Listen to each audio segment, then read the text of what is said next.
আল্লাহি ওয়া বারাকাতুহু। আমার ভিডিওগুলো দেখতে থাকুন, দেখতে দেখতে ভালো লাগে, ভালোবাসা হয়ে যাবে ইনশাআল্লাহ। মিটফোর্ডের ঘটনায় জামাতের আমির স্ট্যাটাস। ডক্টর শফিকুর রহমান, জামাতে ইসলামের আমির ডক্টর শফিকুর রহমান বলেছেন, মিটফোর্ডের ঘটনা বিদেশে থাকা অবস্থা জেনে সব ভাষা হারিয়ে ফেলেছি।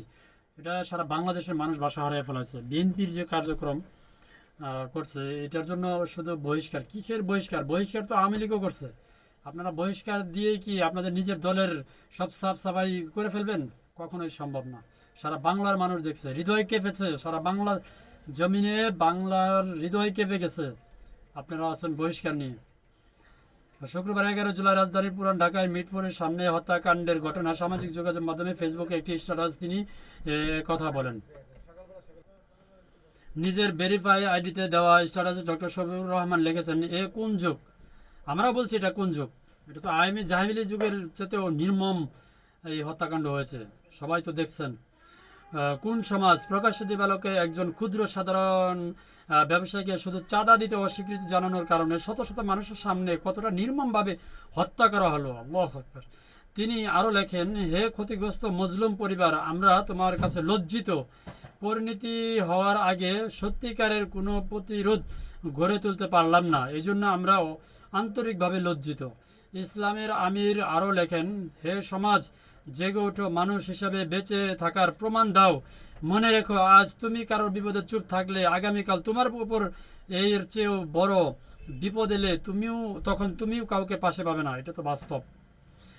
অতএব ভয় ও সংকোচ অপেক্ষা করে আমাদেরকে সমস্ত অপরাধীর বিরুদ্ধে সামাজিক প্রতিরোধ গড়ে তুলতেই হবে।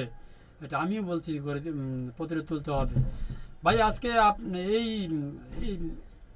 এর পরিবার হয়েছে, কালকে আপনার পরিবার হবে। এ তো নিজেই বিএনপি করতো, তারপরে এর উপরে চাঁদার জন্য চাঁদা দিতে অস্বীকৃতি কারণে এইভাবে নির্মমভাবে কত হত্যাকাণ্ড করেছে। কালকে আমি চুপ থাকবো, কালকে আমাকেও আপনাকে রাস্তায় ফেলে এভাবে মেরে ফেলবে। আওয়ামী লীগ আর বিএনপি দুজনের মধ্যে পার্থক্যটা কি আমি আসলে বুঝতেছি না। যদি বিএনপি করতাম, এখন থেকে বিএনপি করা বন্ধ। কারণ এত জুলুম, অত্যাচার, দুর্নীতি, লুটপাট, চাঁদাবাজির সাথে আমি কখনোই থাকতে পারি না। এটা আমার পক্ষে সম্ভব না।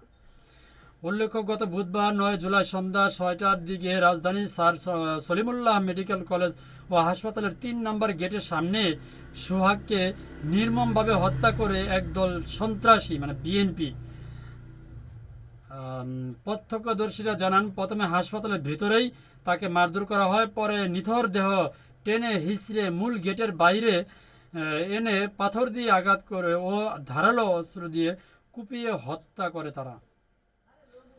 কি বলবো, আর কোন জামানায় আছি আমরা।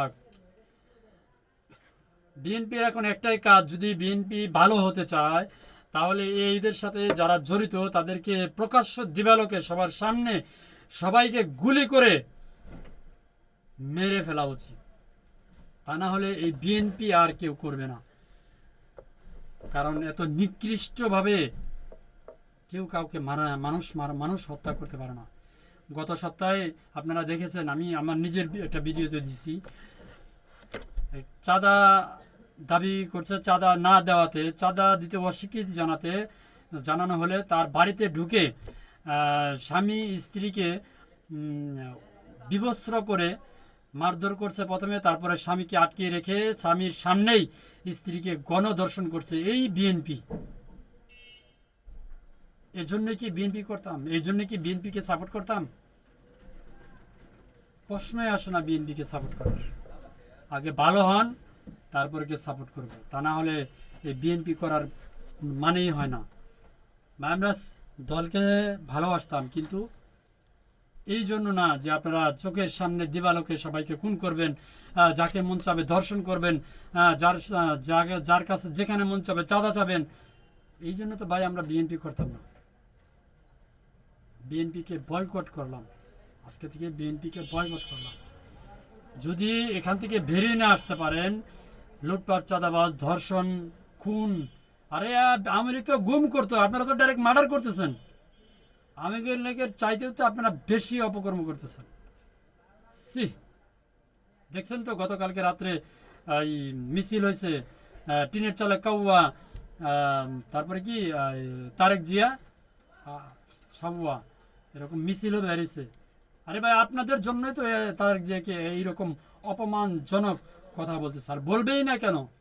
যদি আপনি আপনার নিজের দলকে কন্ট্রোল না করতে পারেন, তাহলে সারা বাংলাদেশ কিভাবে চালাবেন?